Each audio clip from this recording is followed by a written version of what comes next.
Terima kasih masih bersama kami di Minggu malam ini di Saatnya Perempuan Bicara. Saya masih dengan sister-sister saya dan juga Mas Febri Diansyah. Sekarang sebutnya anaknya aktivis pegiat korupsi ya. Luar biasa ya Mas ya. Tapi sebenarnya yang kita perlu tahu juga dari seorang Mas Febri Diansyah, itu kelahiran Padang. Pasti kan aksennya udah kerasa dong, Sumatera Barat. Lahirnya pasti bulan ada Februari. aroma rendangnya. Agak rendang. Itu rempahnya kerasa gitu Mas. Jadi ini tahun, wah disebutin gak apa-apa ya Mas tahunnya? Masih muda loh, Masih muda 1983. Terus Bulan kemudian Februari. bulan Februari, Pisces ya. Ya, Zodiak penting juga. Abis itu gini, Mas Febri itu mungkin bisa cerita sedikit juga nih, karena Anda mulai aktivitas pegiat anti korupsi itu dari mulai mana, lingkarannya masuk mana, berteman sama siapa, terus kemudian jadi bisa sampai ada di lingkaran pejabat KPK. Karena kan kuliah dulu jurusan ekonomi, tapi katanya nggak betah, padahal korupsi itu ada ketika ada ekonomi loh. Kalau nggak ada ekonomi Jadi nggak gimana bisa sih Mas dikorupsi. ceritanya Mas? kuliah saya di manajemen. Kemudian saya ikut pers mahasiswa. Di sana ketemulah banyak orang dan kemudian pikiran pendek saya pada saat itu, tapi benar yang dibilang Balkis. Justru penting tuh ilmu ekonomi untuk berantas korupsi kan. Tapi pikiran pendek saya pada saat itu kayaknya apa yang saya pelajari nggak berguna nih gitu kan. Pikiran pendek saya pada saat itu. Makanya saya pikir ya sudah saya ikut tes lagi saja. Kemudian ambil UGM dan UI. Hukum ya Mas ya? Ambil hukum. Pelajaran yang paling tidak saya sukai. Oh kenapa? Karena dulu saya SMA-nya eksak. Tapi berkecimpung di isu anti korupsi sebenarnya sejak kuliah di Jogja. Ketika saya masuk Indonesian Court Monitoring, bertugas untuk mengawasi, mencatat proses pengadilan pada saat itu. Jadi tugas saya sederhana, saya datang ke pengadilan, saya catat bagaimana pertanyaan hakim, hukum acaranya berjalan atau tidak. Dan setelah kembali saya dapat uang Rp5.000 untuk pengganti transport. Dan 5.000 itu cukup di Jogja untuk makan sekitar 3-4 hari mungkin ya. Oh iya? Wow 5.000. 2 hari lah ya, 2 hari. Karena kalau saya masih ingat kalau makan ayam di Jogja pada saat itu Rp1.600. Wow. Jadi beruntung juga saya masuk ke Jogja begitu kan. Biaya hidup jauh lebih murah seperti itu kan. Terus kemudian dari court monitoring? Setelah lulus sebenarnya saya pengen banget jadi wartawan. Tapi gagal. Karena nggak ada lowongan yang dibuka pada saat itu. Akhirnya saya dibawa untuk jadi peneliti di Indonesia Corruption Watch. 7 tahun saya di sana. Pertama kali itu. Pertama kali setelah tamat di ICW. Itu waktu itu bersama Teten Mas Duki kalau begitu ya? Iya masih Kang Teten pada saat Masih itu Kang ketika saya Teten, ya? masuk. Saya masih diajarin sama Kang Teten. Karena tugas pertama saya masuk di ICW itu adalah membuat shadow report versi masyarakat sipil untuk conference UN di Bali. Setelah berkecimpung di ICW, kemudian masuk ke lingkaran KPK, gimana itu ceritanya? Nah saya masuk KPK karena dalam tanda kutip diprovokasi Mas Johan Waduh. sebenarnya. Mas Johan. Iya. Jadi Mas Johan nggak bicara secara langsung, Mas Johan bicara di media, KPK membutuhkan penyidik independen. Pada saat itu, saya masuk 2013 ya, kejadian cicak versus buaya 2012, 2013. Dan saya pikir, oh saya mau kalau jadi penyidik. Dan setelah saya daftar, saya baru tahu penyidik nggak dibuka. Kan? Makanya saya bilang saya terprovokasi Mas Johan, karena penyidik sebenarnya nggak dibuka pada saat itu, tapi saya daftar. Akhirnya saya daftar penyelidik di bawah penyidik. Dan penyelidik ini orangnya harus tertutup. Dia nggak bisa, karena betul-betul bekerja secara silent. Investigasi, OTT, yang OTT itu kan sebenarnya penyelidik. Gitu. Akhirnya saya masuk di Direktorat Gratifikasi.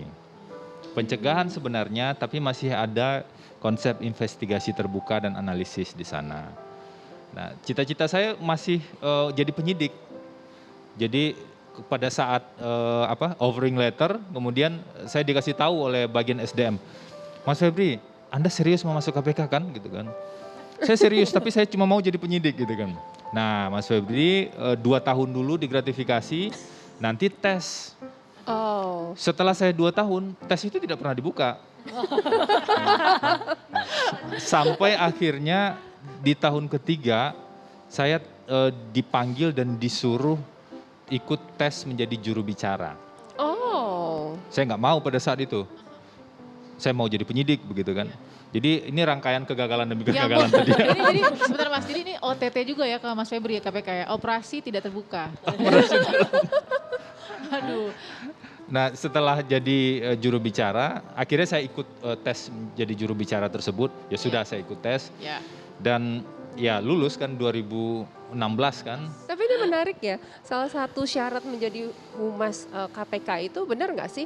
Harus memiliki a poker face. Nggak ketebak. Jubir KPK harus poker face ya. Coba kalau dulu ada masker mungkin akan lebih membantu ya. Enggak, tapi bener gak sih Mas? Saya melihat itu ya memang harus punya kemampuan untuk kontrol sebenarnya. Ya. Kontrol diri dan pikiran. Makanya ketika di KPK ada pelatihan untuk pejabat di KPK dan pimpinan. Waktu itu bahkan Pak Slamet Raharjo kita undang. Jadi untuk memberikan pelatihan tentang prinsip-prinsip artikulasi, pokoknya aspek teatrikal lah sebenarnya. Meskipun itu kalau dari luar kan kok ya nggak nyambung kan. Tapi itu benar, itu benar. Semua miss itu ternyata leading up to something yang divine Yes, ya, sesuatu yang lebih luar besar, biasa. yang lebih bermakna ya. Dan yang sangat bermakna bagi Mas Febri tentunya adalah niatnya untuk terus berjuang dalam hal anti korupsi. Sehingga sekarang pun keluar dari KPK mendirikan firma hukum bersama Mas Donald Faris ya. Donald Faris. Nah di sini dikatakan bahwa Anda tidak pernah mau mendampingi atau membela tersangka atau terdakwa kasus korupsi kecuali ada syarat yang tinggi. Nah ini gimana nih Mas? Jadi prinsip dasarnya tidak akan mendampingi tersangka atau terdakwa kasus korupsi. Ada satu kemungkinan kalau tersangka itu dia berkomitmen menjadi justice kolaborator. Oke. Oh. Justice kolaborator itu dia mau bongkar, dia mengakui dulu perbuatannya dan dia mau bongkar kasus yang lebih besar. Tapi bukan kami yang memutuskan. Ya. Ya. Jadi akhirnya kami membuat mekanisme ada dewan yang memutuskan dari luar kantor hukum yang memutuskan, oke, kita paparan, silakan diputuskan ditangani atau tidak. Nah, Mas Febri, gini tadi kan Mas Febri udah cerita panjang lebar soal bagaimana kemudian transformasi KPK dari awal berdiri sampai kemudian Mas Febri memutuskan untuk keluar. Ada perubahan, ada dinamika yang terjadi di dalam internal KPK, baik itu dari segi hukumnya maupun politiknya. Pertanyaan masyarakat, adakah kemudian harapan dari masyarakat akan tegaknya keadilan di Indonesia, Mas Febri? Dalam kondisi KPK yang saat ini ya, ada yang teman-teman yang sudah sampai pada kesimpulan bubarkan KPK. Teman-teman yang mendukung KPK dari awal, ada yang sudah sampai pada kesimpulan itu. Saya berbeda pendapat. Saya bilang KPK-nya secara institusional harus dijaga dan kita nggak tahu kondisi sekarang tuh bertahan sampai kapan.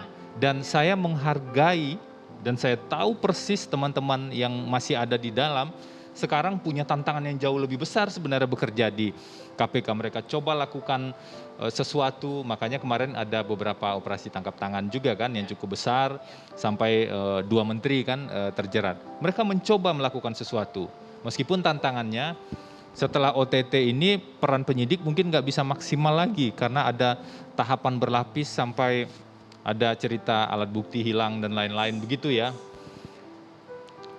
Karena menghargai dan menghormati teman-teman di dalam itu, saya berpikir bahwa KPK secara institusional harus kita jaga. Ya. Terima kasih, wah cukup berat topiknya teman-teman ya. Lihat hukum ya kita malam ini.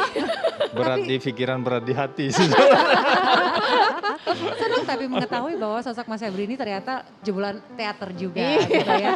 Ada sisi yang lain dan juga ada sisi lain dari narasumber kami yang selanjutnya nih. Kalau sebelum kita membahas mengenai politik, hukum, ini ada unsur politiknya juga, tapi ada unsur sosial, ada unsur ekonomi, dan ada unsur kesehatan juga. Nah, pastinya Anda penasaran, kita akan segera hadirkan sesaat lagi di Saatnya Perempuan Bicara.